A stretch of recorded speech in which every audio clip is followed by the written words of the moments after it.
From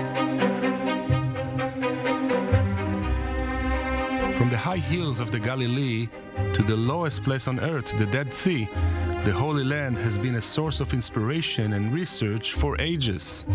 An ancient collection which was recently given to Haifa University allows us an opportunity to see how the region was portrayed in maps of European scholars during the 15th and 16th centuries.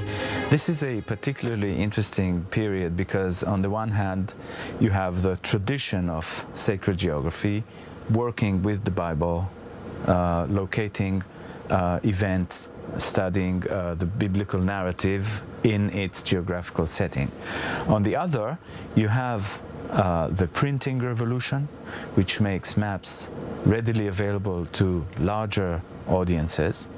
You have the discovery of new regions that were unknown to Bible authors and to classical authors.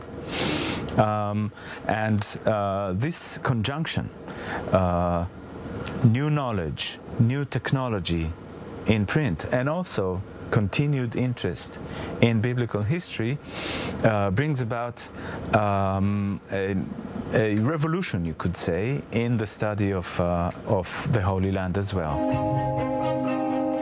Beside being historical documents, the maps are also an example of how science and faith come together.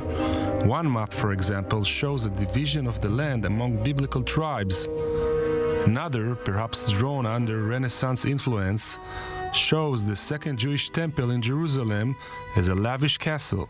Solomon's temple or Herod's temple, you have a few textual sources describing those buildings.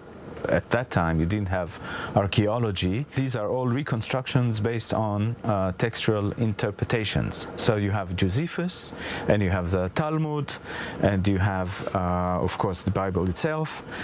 But each author, each Christian author at least, imagines the temple. Most of the maps are in Latin or in other European languages, but sometimes you can find Hebrew letters.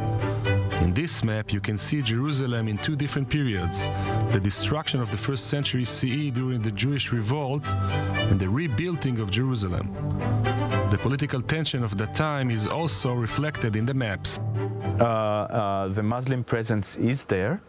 Often in the texts which accompany the maps, you will read also polemic propaganda against Muslims, calling for a new crusade, save the holy places from the infidels, and so on.